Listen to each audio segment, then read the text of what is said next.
Hello, hello, bonjour mes chers compatriotes, bonjour citoyens du monde, bonjour vous qui êtes engagés au quotidien pour relever les défis de la gouvernance, vous qui êtes engagés au quotidien pour accompagner vos autorités ainsi qu'ils puissent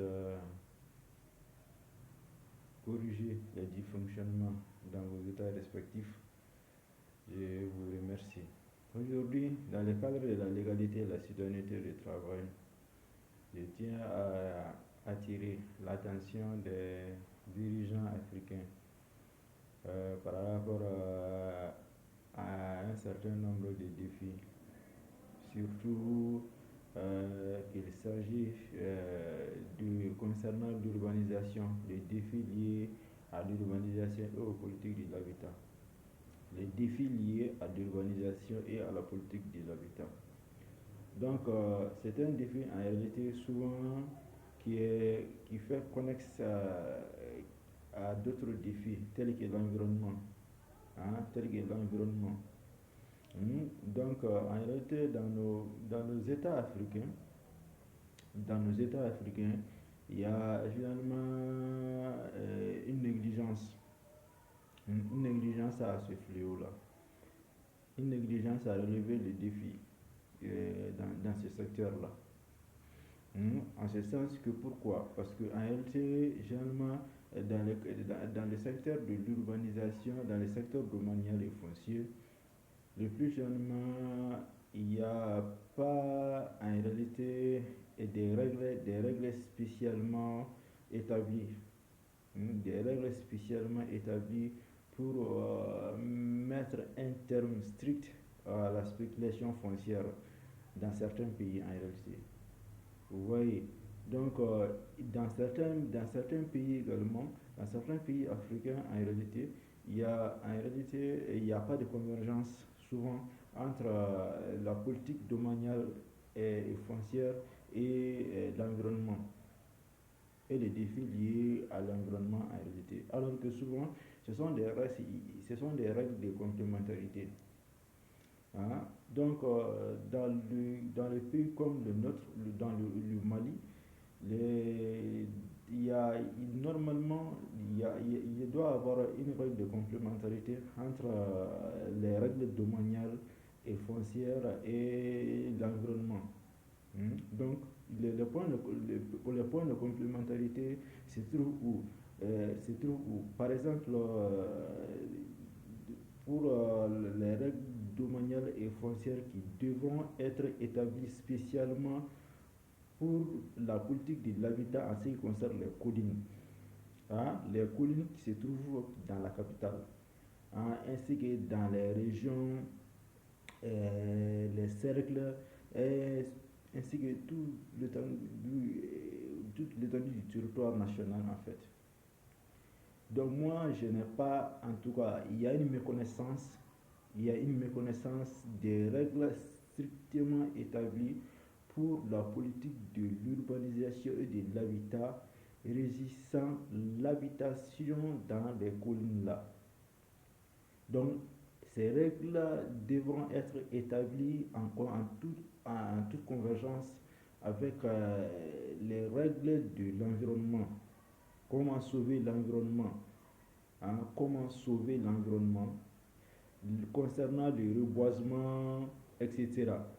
Parce que nous voyons les conséquences actuellement. Les conséquences, est que les conséquences sont que la plupart dans les collines qui sont dans la capitale, il y a des véritables spéculations foncières là-bas, à vrai dire.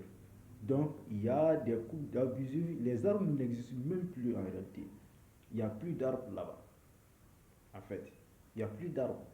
Alors que, avant, ces arbres-là servaient à protéger la population. Ces arbres-là servaient à protéger la population contre le vent, le souffle, les catastrophes naturelles, en fait. Aujourd'hui, les vents soufflent beaucoup avec la poussière. Avec la poussière, souvent, alors que le vent est presque invisible à l'œil nu, mais il suffit juste de nettoyer sa maison, il suffit juste de sortir un peu pour passer 1 heure ou bien 45 minutes dehors pour que vraiment le corps soit couvert de poussière, pour que l'engin soit couvert de poussière. Tout simplement parce que là, ces arbres-là, c'est ainsi que ces collines-là, les aléas naturels qui existaient avant n'existent plus.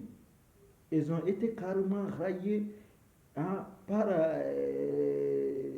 les humains. Par les humains.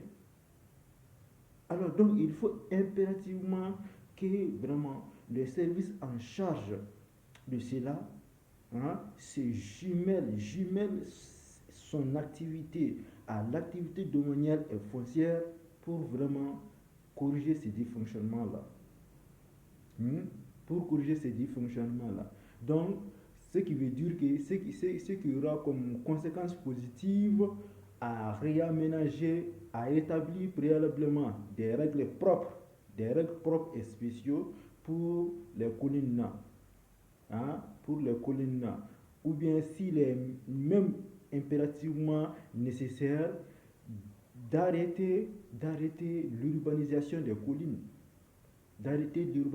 collines, ceux qui sont déjà été établis dans la capitale, les régions, etc., qu'il faut réaménager, établir vraiment une règle spéciale, hein, pour une véritable politique d'urbanisation de ces collines-là, hein, en convergence avec la politique de l'environnement. En convergence avec la politique de l'environnement. Vous voyez, donc ce qui veut dire que ces règles-là sont préalables. Le respect de ces règles-là sont préalables. Sont préalables avant d'établir, avant la réalisation d'une infrastructure à usage domicile ou bien à usage professionnel. Vous voyez, par exemple, avant de réaliser son infrastructure, il y a des règles qui devront imposer à l'occupant pour dire qu'avant de réaliser une telle chose, vous devez faire ça, vous devez faire ça, vous devez faire ça. Avant de réaliser une telle chose, vous devez aller vers ça, vous devez aller vers tel service pour lui exiger, pour vous recommander, etc., etc., etc. Pour vous demander de réaliser ça, de poser telle activité, de poser telle activité, de poser telle activité dans tel lieu, etc. Avant de réaliser, avant de poser votre activité domaniale, avant de réaliser votre infrastructure à usage domicile ou à usage professionnel. Vous voyez, on peut peut-être que les services environnementaux peuvent recommander à l'occupant de reboiser le lieu, de soigner le lieu, etc., etc. Vous voyez, donc il faut impérativement ça, parce qu'on ne peut pas se permettre, parce que actuellement les collines sont vides d'arbres, il n'y a plus d'arbres là-bas, alors que ces arbres-là avant servaient vraiment à protéger la ville. Vous voyez, voilà, donc ces arbres-là servaient à protéger la ville. On voyait pendant l'été, durant l'hiver, il suffisait juste de regarder la colline pour voir un peu d'arbres partout. Donc, dans certains pays, ces politiques-là qui ont été respectées par les gouvernants, par les autorités en place, jusque là-bas, même si on part là-bas, bien vrai que ces collines-là sont occupées par la population, il y a vraiment le respect strict de ces mesures-là, impérativement. Vous voyez, donc c'est inviter le plus haute autorité à y réfléchir, à poser une véritable politique de réaménagement de la politique de l'habitat en convergence avec les règles environnementales qu'il faut appliquer dans ces collines-là et faire revenir la verdure permanemment, hein, dans ces collines-là. Donc, dans les règles de convergence environnementaux, devront établir le reboisement, le reboisement, la verdure, partout, pour que au moins vraiment que l'air pur, l'air naturel vraiment puisse continuer à souffler pour que la population retrouve la paix et que la population retrouve la sérénité, la santé publique en fait. Bien, donc vive la légalité, la citoyenneté du travail. Je vous remercie. Aimez la vidéo, partagez la vidéo, commentez la vidéo, abonnez-vous. Je vous remercie.